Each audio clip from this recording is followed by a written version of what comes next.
Hello students, this is your economics teacher INR. I hope you are well and utilizing the time wisely. In the previous class, you learned about meaning of distribution, marginal productivity theory of distribution and rent and its theories. Today, you are going to learn about wages, theories of wages, interest, kinds of interest, profit and kinds of profit. Student, watch this video very carefully till the end.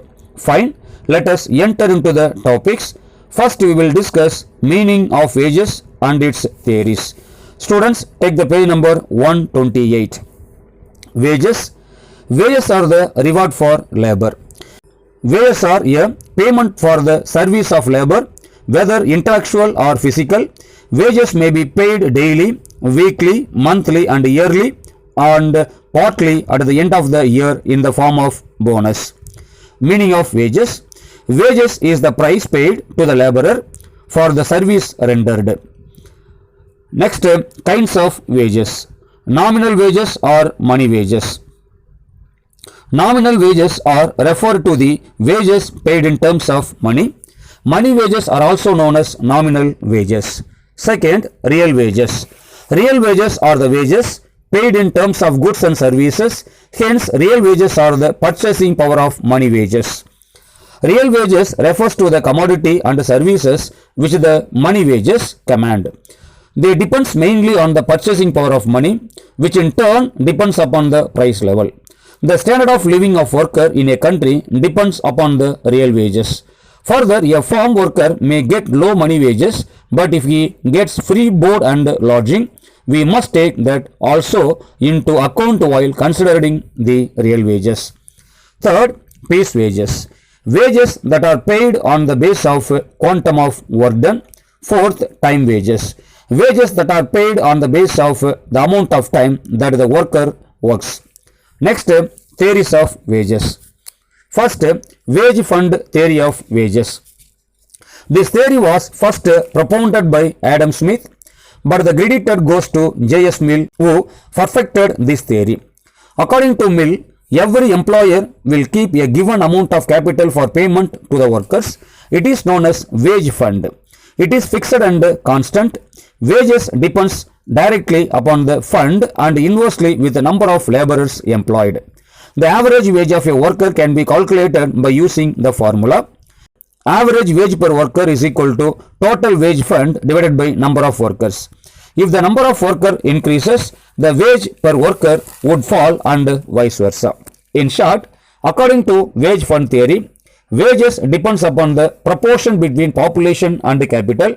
The term capital in the context refers to the fund set apart for payment of wages. And the word population refers to workers. If the supply of worker increases, wages will fall and vice versa. Criticism. First criticism. It does not explain the differences in wages in different occupation. Second, it ignores the role of trade unions. Third, actually the capitalist will take away a large sum before making payment of wages. Second, marginal productivity theory of wages.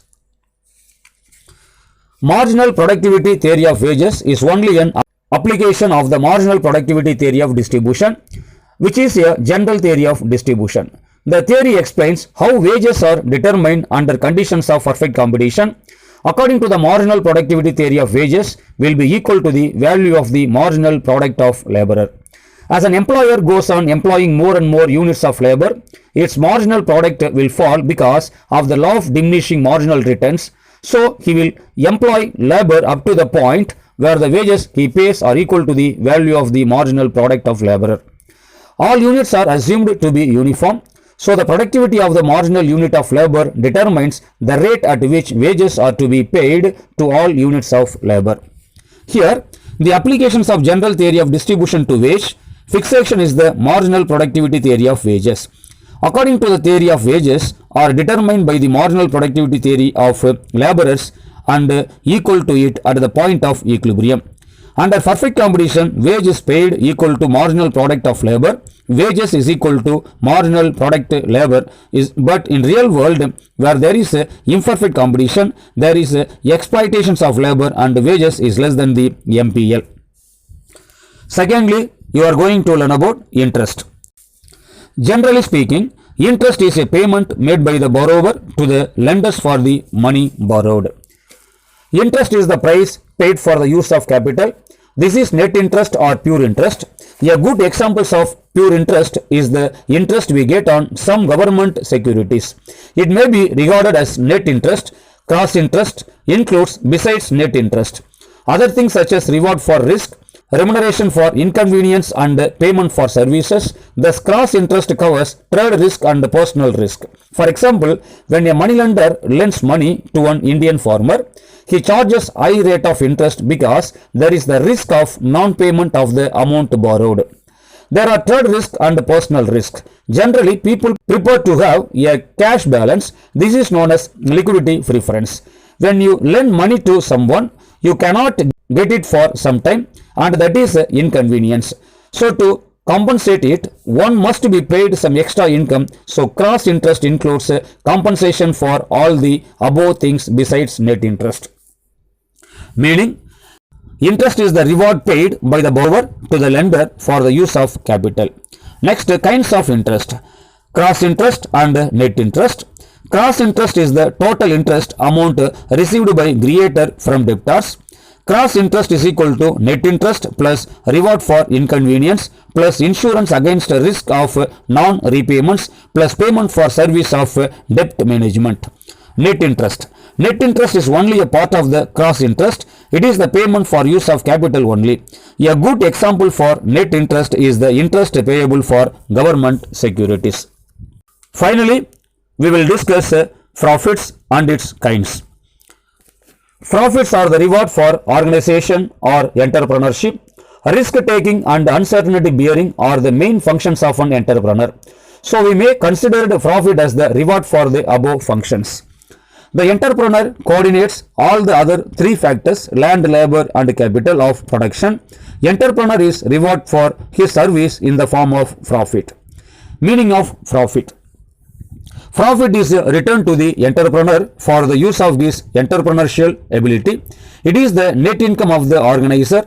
In other words, profit is the amount left with the entrepreneur after he has payments made for the all the other factors: land, labor, capital, used by him in the production process. However, there are other versions also.